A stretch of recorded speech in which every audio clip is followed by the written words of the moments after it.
100 کے قریب عمارتیں ہیں دعوت اسلامی کی صرف یو کے میں، اور یہ شاید کسی بھی ریلیجیس آرگنائزیشن کی یو کے کی سرزمین پر ہونے والا یہ اتنا بڑا کام الحمدللہ۔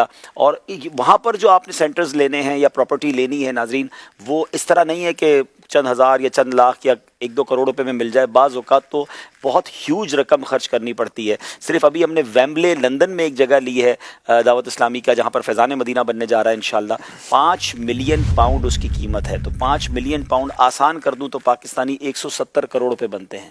تو اب یہ الحمدللہ 70 کروڑ کو بھی آسان کرے تو عرب میں آئے گا کوئی فگر؟ 1 ارب 70 کروڑ روپے، 1 ارب 70 کروڑ روپے۔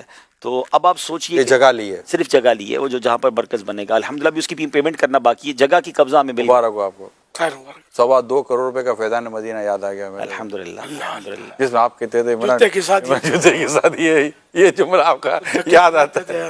ہم لوگ جاتے تھے، یہ آپ کا آپ تو گلیوں میں کھیلتے تھے۔ ہاں، میں جب دعوت اسلامی میں آیا تھا تو آپ فیضان مدینہ خرید چکے تھے، بڑی تعمیر ہو رہا ابھی تو آپ نے کہا نا کہ کچھ محنتیں یا کچھ اخلاص یا کچھ چیزیں ایسی ہوتی ہیں جس کے ذریعے بہت کچھ مل رہا ہوتا ہے، وہ کوششیں تھیں پرانے اسلامی بھائیوں میں کی۔ یاد کرتا ہوں عبدالربیع، 2.25 کروڑ روپے کا فیضان مدینہ، ہمیں یاد ہے حضرت، جگہ کی قیمت دینے کے لیے امیر اسلام جو فرماتے ہیں حضرت مجھے یاد ہے ہم کئی بار پیدل گئے ہیں، گلزار حبیب سے بھی کئی بار پیدل گئے، وہ امیر علیہ السلام یہ اعلان کرتے تھے کہ جیب میں جتنے پیسے نا، یعنی پیسے کو جیب خالی کر دو۔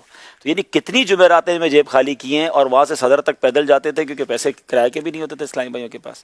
تو یہ اللہ کی رحمت سے امیر علیہ سنت نے واقعی جو کاوشیں کی اسلامی بھائیوں نے کی، تو وہ 2.25 کروڑ روپے، اور آج الحمدللہ آپ دیکھیں کہ بظاہر ہم میں سے بھی کوئی نہیں گیا ان کے ساتھ کمپین کرنے کے لیے۔ میں تو ابھی گیا تو میں نے بیان کیا وہاں جا کر، لیکن جو انہوں نے اس سے پہلے جو کام کیا وہاں کے ذمہ داران نے کیا۔ تو اللہ کی رحمت ہے اور دعوت اسلامی اس طرح آگے بڑھ رہی ہے۔ تو ناظرین اب آپ سمجھ سکتے ہیں کہ کتنا بڑا کام ہے، تو ہم اس کا حصہ دار بن سکتے ہیں، دنیا بھر کے ناظرین یونٹس دے کر اس میں حصے دار بنیں۔ اپنے عطیات دعوت اسلامی کو دیجیے، آپ کے ڈونیشن کو کسی بھی جائز دینی، اصلاحی، فلاحی، روحانی